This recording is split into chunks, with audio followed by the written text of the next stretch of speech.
Sedangkan di PBSEM atau biasa disebut dengan yang berbasis komponen ini, dia tujuannya itu mengembangkan teori untuk memprediksi model. Sedangkan di PBSEM ini dia bebas distribusi. Jadi CBSEM itu model pengukurannya itu hanya bisa model reflektif. Sedangkan di varian BSEM ini model pengukurannya itu bisa reflektif atau formatif. Nah, yang tadi dibahas kalau di PBSEM, kalau di CBSEM itu yang covarian BSEM itu bisanya itu dipakainya itu cuma indikator reflektif. Maksudnya indikator reflektif ini konstruk laten mempengaruhi X1 sampai X4. Ini butir-butir pertanyaannya, ini variabel latennya. Variabel laten itu bisa variabel X atau variabel Y.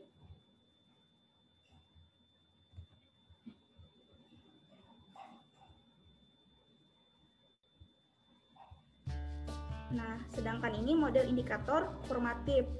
Nah, kebalikan dari reflektif yang tadi. Kalau model indikator formatif itu X1 sampai X4 mempengaruhi konstruk laten. Kalau yang reflektif laten mempengaruhi indikator.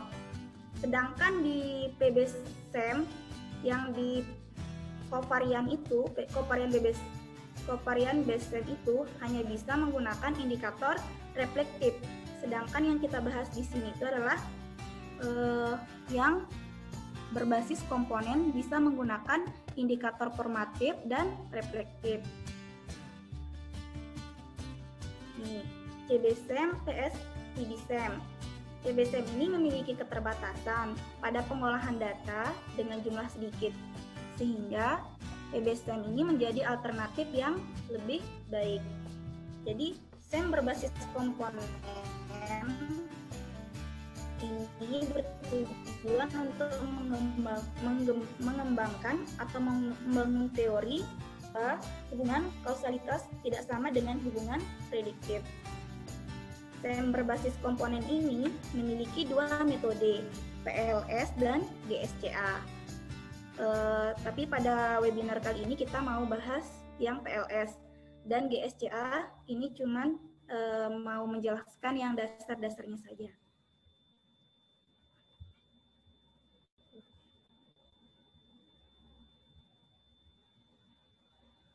Nah, ini penelitian saya tentang GSCA. Pendekatan SEM berbasis komponen menggunakan GSCA. Di sini saya menjelaskan sedikit apa itu GSCA.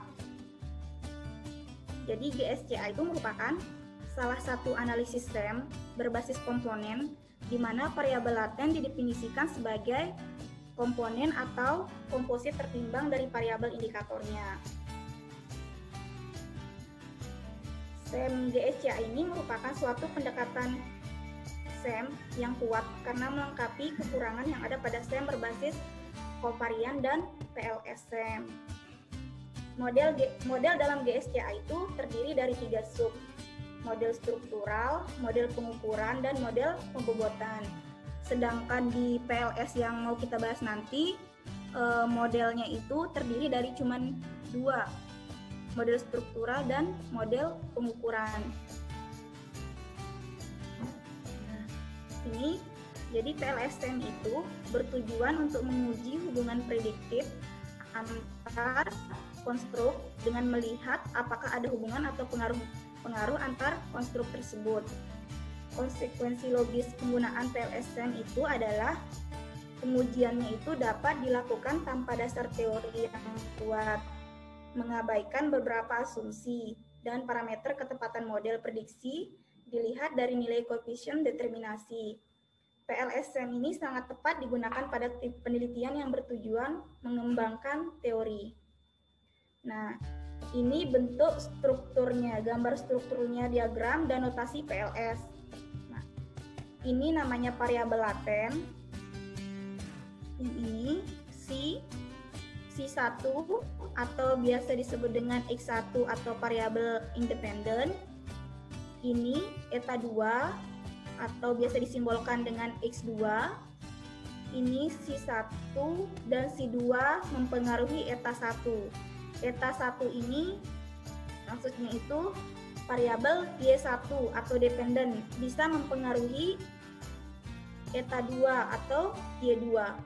Nah, di sini kalau di regresi cuman bisa X-nya banyak, tapi variabel Y-nya itu cuma 1. Sedangkan di SEM ini dia komplit. Bisa Y1, Y2-nya itu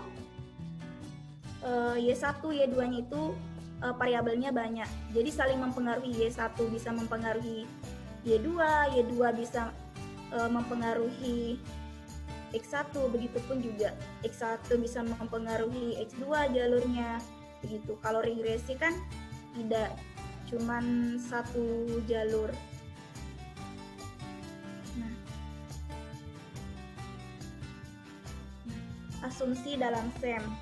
Asumsi di dalam PLS hanya berkaitan dengan pemodelan persamaan struktural.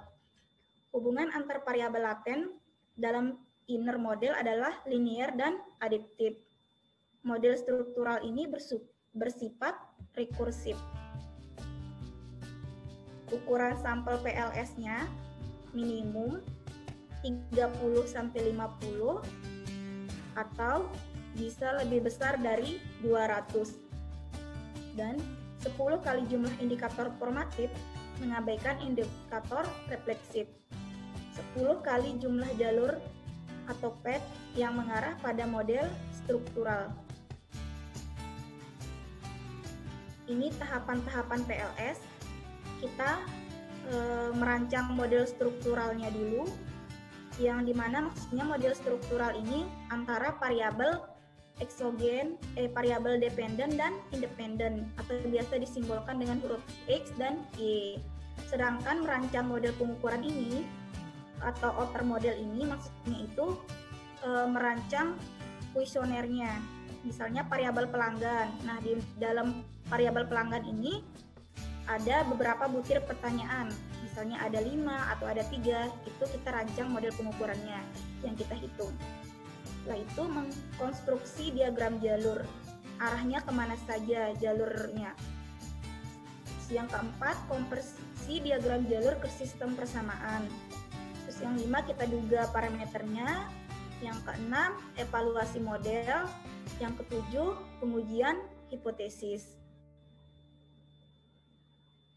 Nah, tadi udah dijelasin ini tahapan SEM itu.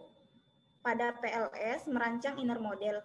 Pada PLS dapat berupa teori, hasil penelitian empirisnya, hubungan antara variabel pada bidang ilmu yang lain, peraturan pemerintah atau undang-undang dalam hal-hal yang rasional.